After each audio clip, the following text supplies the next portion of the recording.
Hello દોસ્તો, મારી રસોઈ ચેનલમાં તમારું સ્વાગત છે। આજે આપણે પાલકના પરોઠા બનાવીશું। એના માટે પાલક, કોથમીર અને મરચાં જોઈશે। તો ચાલો આપણે બનાવવાનું શરૂ કરીએ।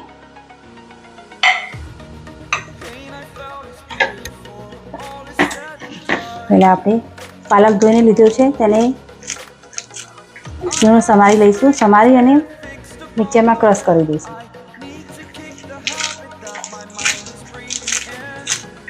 પાલક, મરચાં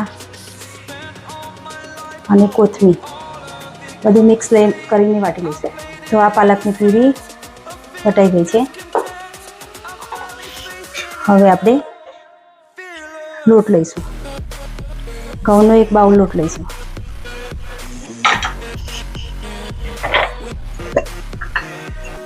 તેમાં મીઠું અને અજમો હથેળીમાં ક્રશ કરીને નાખીશું।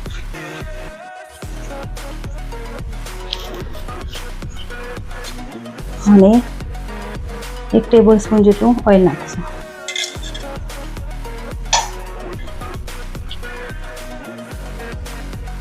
અને હળદર,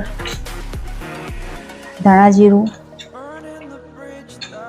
જીરું પાવડર નાખી લઈશું અને બધું મિક્સ કરી લઈશું। અને હવે જે આપણે પાલકની પ્યુરી બનાવી હતી એ નાખીને આપણે લોટ બાંધી લઈશું।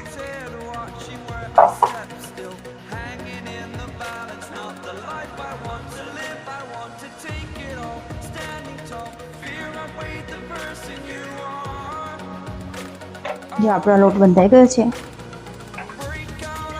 એમાં 1 ચમચી તેલ નાખીને ફેરવી લઈશું।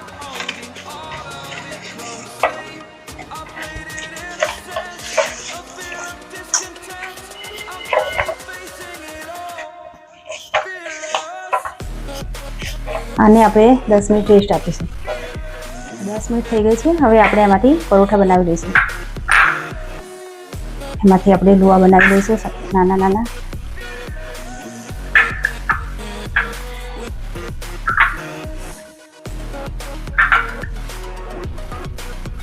ચાલો હવે બનાવવાનું ચાલુ કરીશું। હવે આપણે લોટમાં કેળવીને પરોઠા બનાવવાનું ચાલુ કરીશું।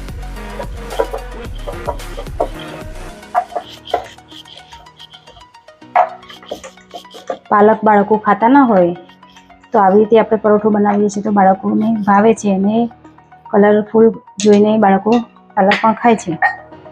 હવે આપણે ઘી લગાડી દઈશું।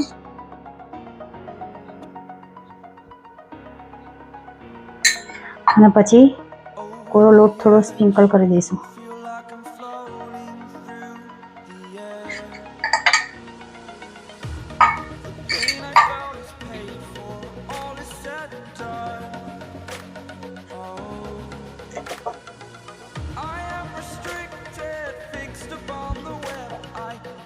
હવે આપણે પરોઠો વણી લઈશું।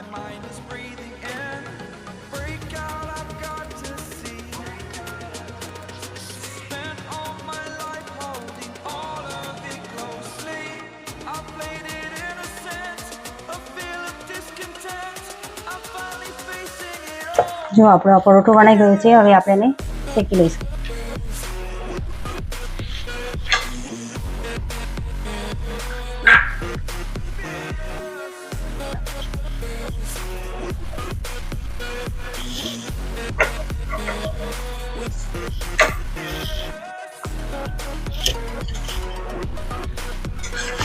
બાજુ ચડી જાય એટલે આપણે એને ફેરવી લઈશું।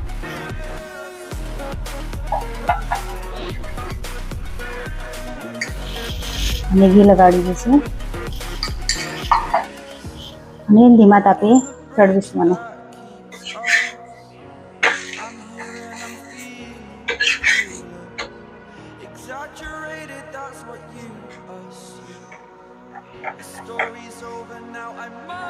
જો આપણો પરોઠો શેકાઈને તૈયાર થઈ ગયો છે, એકદમ સરસ ક્રિસ્પી। આવી રીતે આપણે બીજો પરોઠો પણ બનાવી લઈશું।